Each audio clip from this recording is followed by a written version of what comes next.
For you, what are the opportunities in social and political? In social, due to its wide range and information, it's easier to find jobs and seek educational assistance or help. While in politics, it's easier for you to be politically aware of what's happening inside our government.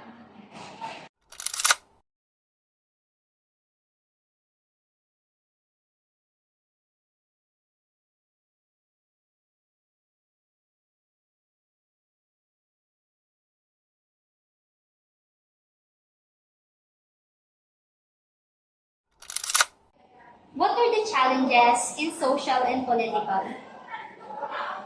When it comes to challenges in political and social, it's basically the same. Due to its wide range and of information and audience, it's most likely to spread false information and accusation of others.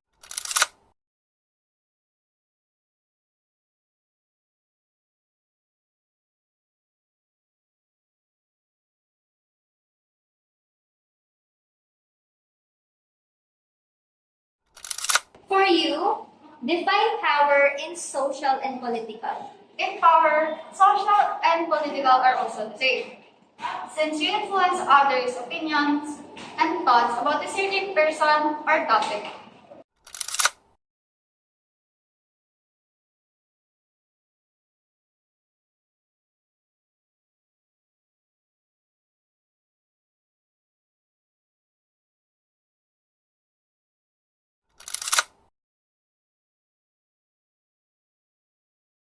Para sa iyo, paano mo mai-interpret ang freedom in media?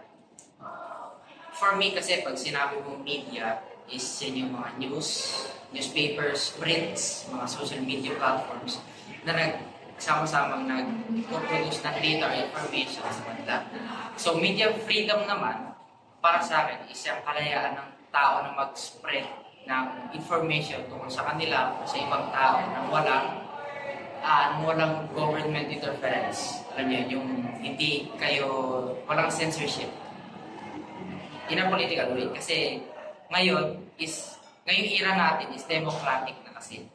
So kailangan alam ng tao ang nangyayari sa politics, politika nangyayari sa bansa.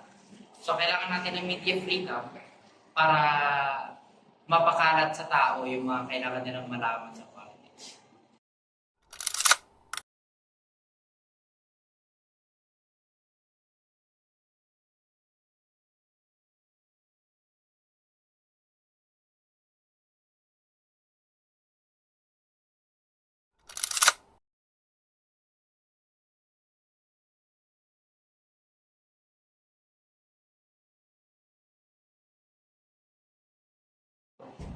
For you, what is the relationship between politics and media? Sa panahon natin ngayon, makikita naman na na mabilis maka-influensya ang isang politiko kapag may malakas na copy dito sa media. Siyempre may relationship ang dalawa, politics at media. Naalala ko nung nakaraang halalan, natagputi sa Marcos bilang gobernador. Dahil siya dating newscaster, gumawa siya ng commercial para sa kanyang para sa pagtakbo niya sa eleksyon. Ganon kabilis maka-influensya ng politiko kapag may kausapin siya. Mabilis siya makapagpala sa mga information sa media. Mabilis siya makapagkayat ng mga tao para sa mga i-inform sila para sa mga plano mga kata, mga ideas.